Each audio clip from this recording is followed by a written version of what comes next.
Hallo, ik ben Justin Bonds from Cyber Capital. I'm going to do this talk in English since my Dutch isn't of the highest quality, and I would like to do justice to this talk as well, so I hope you can forgive me for that. So I'm from Cyber Capital. We're a cryptocurrency investment fund. So we do fundamental research, trying to understand cryptocurrencies, doing things like evaluating consensus algorithms, looking at token economics. You know, we really do this full time. We have a team of people that do this full time. So we really make it our mission to understand cryptocurrency, and through that we think we can also make the best investments over the long term. So that's really our objective. So I'm here to explain what a cryptocurrency is to the audience here. And I think this is one of the most important things for people to understand. I think a lot of people look at this and don't quite appreciate its significance, you know, and why this is important, why this is such a big technological breakthrough. Now, in simple words, cryptocurrency is a digital asset and currency. I think that's obvious to most people here. It exists on a distributed and decentralized network. Now, I want to make sure that everyone's following what I'm saying here. Does everyone understand what that means? If anyone does not understand what that means, please put up your hand. Okay, so what does decentralized mean? So what it means for a network to be decentralized and distributed is that it has no central points of failure or control. Right? So when we're looking at things like, you know, the euro or stocks or any type of traditional assets, there's always someone in charge, and there's an authority, and you have a hierarchy, and you have all these type of structures in place. Now, the way that the power structure in a cryptocurrency work is that it's essentially a flat network instead of a hierarchy. So it's permissionless, anyone can join, and decisions are made collectively instead of made in a more authoritarian manner, you could say. So this is what I mean when I say decentralized and distributed. Now, cryptocurrency is based on public key cryptography, right? And I think this is an important aspect of the technology to understand. And to put it very simply, what I mean by that is that if you buy cryptocurrency, if you own cryptocurrency, you have what's known as a public key and a private key. So the public key is like your public address. You can send money to it, you can share it with people, and then you also have what's known as a private key. And the private key is what gives you control over that money, right? Gives you control over that asset. It's basically just a string of numbers and letters that you keep as a secret. You keep it on your computer, you keep it on a piece of paper, whatever it might be. And that actually gives you full control over that asset, something that no one can take away from you, right? And that's, I think, one of the very revolutionary aspects of this is that what cryptocurrency achieves is essentially trust, but trust without a centralized authority. And this can be expanded to many different applications, right? This is the aspect that's so innovative and so far-reaching about cryptocurrency. It's part of what makes it so exciting as well. Another important attribute of cryptocurrency is that any cryptocurrency we invest in has to be open source. Does everyone understand what open source? If you don't understand what open source means, raise your hand. Right. So what open source means is basically that we can see the code. So cryptocurrency is based on code, right? It's based on a public network that exists that everyone can see, can download, can participate in, right? So what that means is that when we invest in an asset, you have claims that people are making. Developers make claims, CEOs make claims, they can say this, they can say that. But the difference is that we can actually look at the code itself. Because it's open source, before it's compiled, we can actually look at all of its constituent parts and evaluate and verify the claims of the people building these systems. You know, there's a term thrown around in cryptocurrency that we refer to as trustless, which can be a tad confusing, really. But what trustless means is that you don't need to trust any individual. You can verify things for yourself, right? And that's a very important aspect of cryptocurrency, is that, you know, you don't have to rely on external parties. You're not dependent upon someone else. You can verify things independently.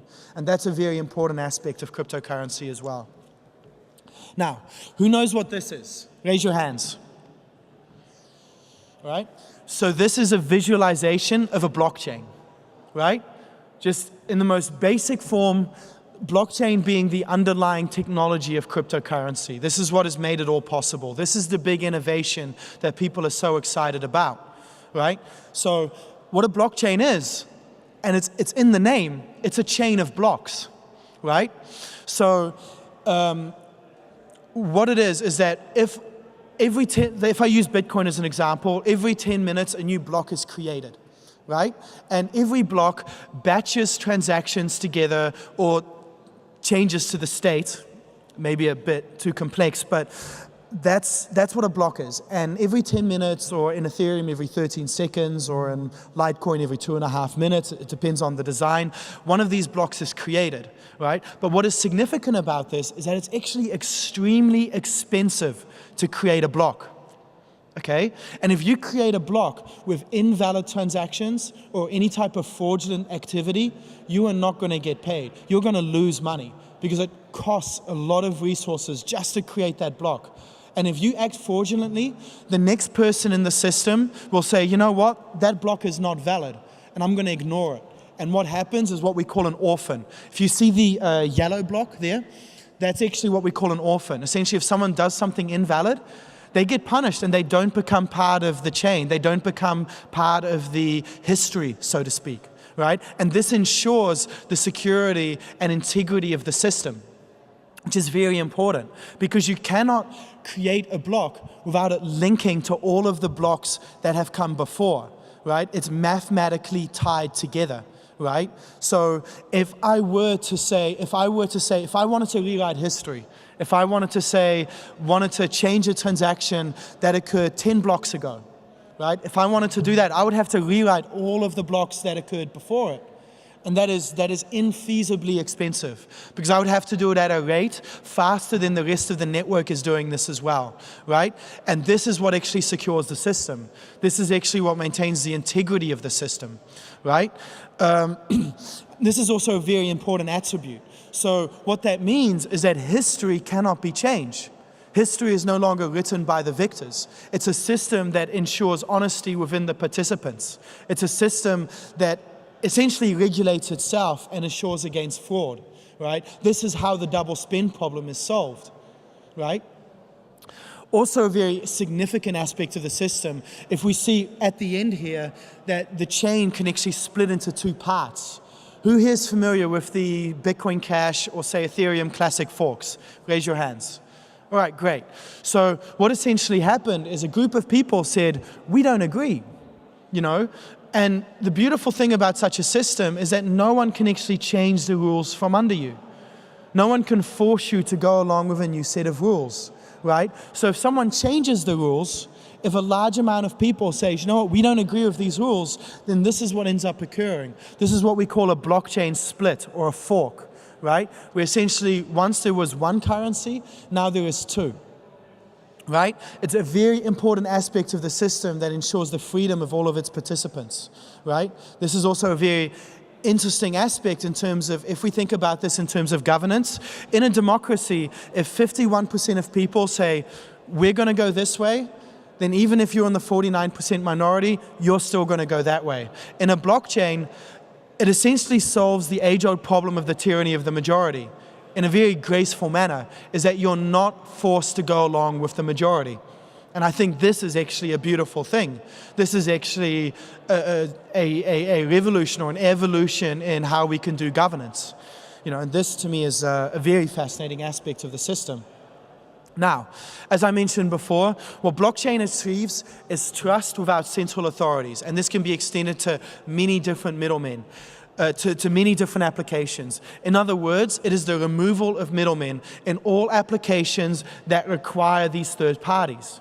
We can replace them with automated systems that can operate at much lower cost, right? This is something we believe in, that actually this technology allows us to do things more efficiently, It allows businesses to make more profit. It allows us to, remove middlemen and have the more efficient economy, essentially. A more resilient economy that's less likely to fail as well.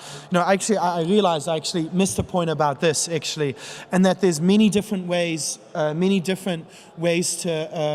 create these blocks. There's many different what we call consensus algorithms. So you have proof of work where you need to do computation. You need to spend hundreds of thousands in order to create a block. And that's why it's so expensive to reverse. Or you have proof of stake, where your stake, the amount of coins you hold, gives you the right to create blocks and take part in what we call the consensus or the governance of the system, which is, in other words, this type of collective decision making where we're able to create a type of governance without a centralized authority by aligning the incentives of its participants.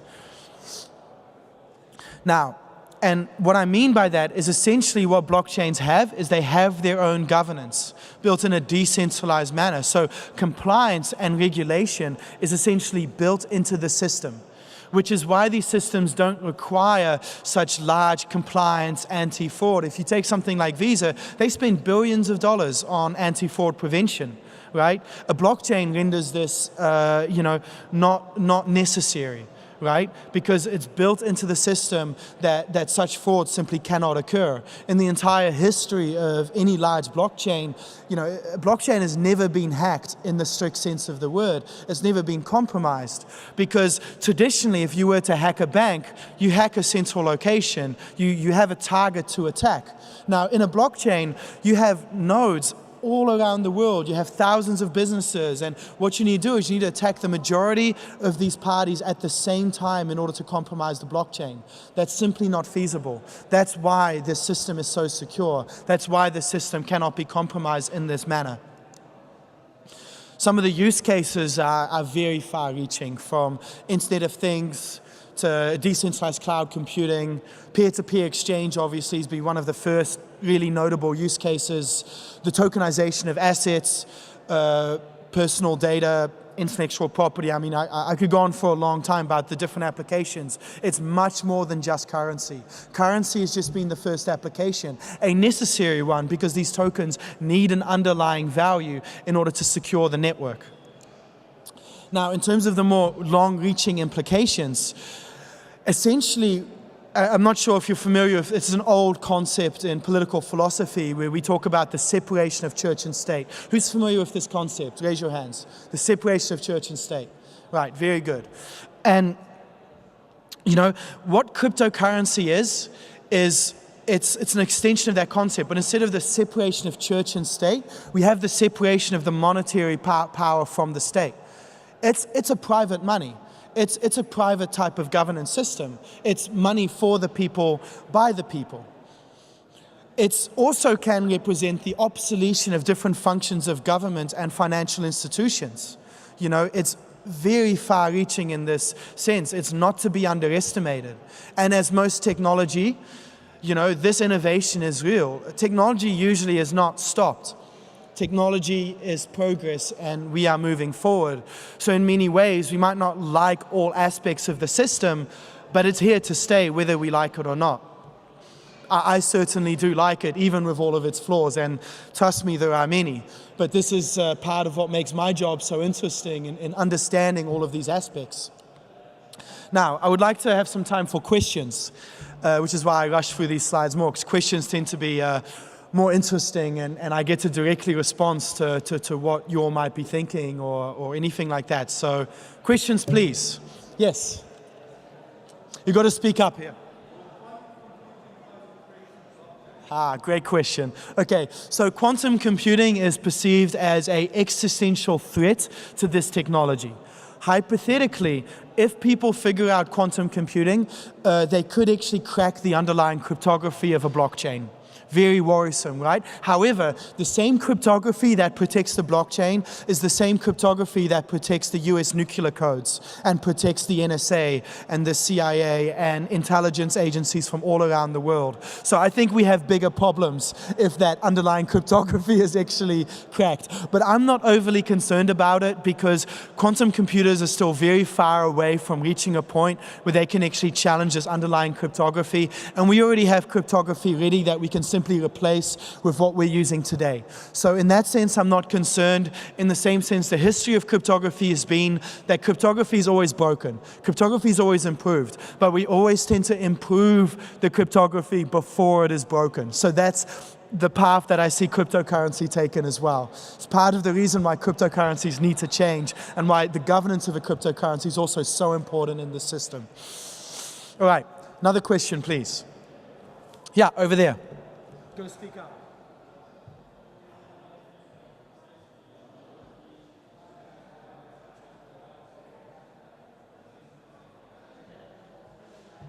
So the question is how do I feel about 2 or 3 companies controlling the mining power of Bitcoin and how that's quite centralized? Now, I'm going to correct you slightly on that. It's more distributed in terms of who controls the mining power, but I think it's more of a question of mining manufacturing, actually. So the manufacturing of mining equipment is highly concentrated right now. The actual manufacturing of the chips required to do mining. So currently there's a company called Bitmain that controls about 70% of the manufacturing of these chips. Yeah, it's certainly a very concerning aspect, but the way that I see it is that the system is not really operating at sufficient scale.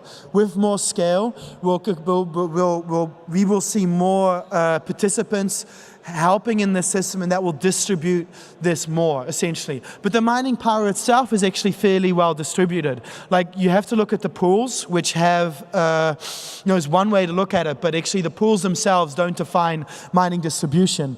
Pools act as a type of representative within the system, and miners can vote with their feet, so to speak, so they can jump between pools and vote accordingly. Look, the decentralization of mining could be a lot better, but at the same time, I consider it sufficiently decentralized in order for it to achieve its goals of being a digital gold and a peer-to-peer electronic cash. And I think that's the important thing to keep in mind. Part of the problem within cryptocurrency is that a lot of people forget what the goal is. You know, decentralization is not actually the goal here.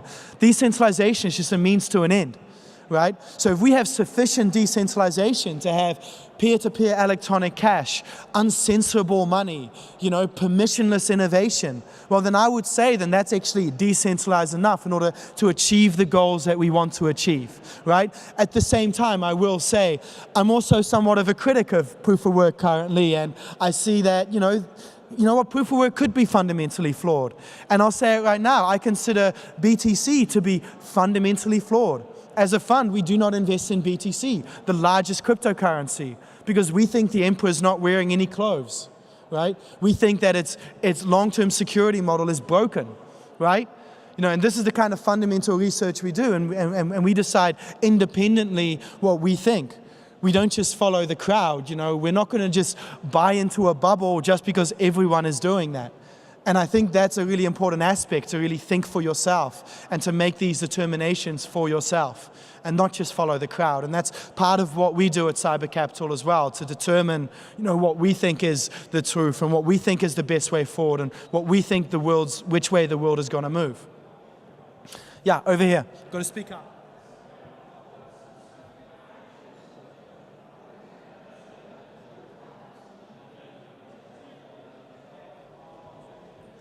So the question is, what specific functions will be obsoleted because of blockchain technology, right? I would say it's very far-reaching, right? So, like I said, anything that requires a centralized authority, in most cases, will be obsoleted to an extent, right? But if I were to use like somewhat of a counter example, which kind of shows the middle ground here, the way that Cyber Capital actually secures its investment, right, is we use a multi-signature cold storage scheme. And what that means is actually we have pieces of paper with words on them, spread out between different parties, stored in underground bank vaults in different jurisdictions. This is how we secure most of our capital. Pieces of paper in physical bank vaults are very difficult to hack. But the interesting thing to point out here is that we are actually storing our cryptocurrency, which is meant to, obsolete banking, with a bank, because they're very good at storing valuable things. So in that sense, I think as a custodian, banks are still relevant, right? But if we take something like Uber, right? That Uber is a middleman and takes 20% of drivers' profits, to me seems unnecessary. When we can have a platform that happens to be peer-to-peer, so instead of that 20% fee being charged, a 2% fee can be charged to the platform, right? That, in my view, is it either benefits the drivers or it benefits the customers. That seems like a win-win to me. I don't see any reason why something like Uber should continue to exist when we can just decentralize this and use a decentralized platform to replace the technology. I really don't see the reason why not. In terms of initial applications, things like currency, I think currency is a very obvious first application that I think a lot of people will use. But also, like new applications, like decentralized autonomous organizations, prediction markets, a unique type of decentralized stablecoins. These are all things that were simply not possible before and are possible today. Now that's something that I find fascinating. As opposed to just obsoleting old systems, we get to create things that were not even possible in the past with this technology. That is exciting. That's very exciting. Do I have time for one more question? Actually, I don't. So thank you very much. It's been a real pleasure to present for you today. And I hope you've all learned something. Thank you.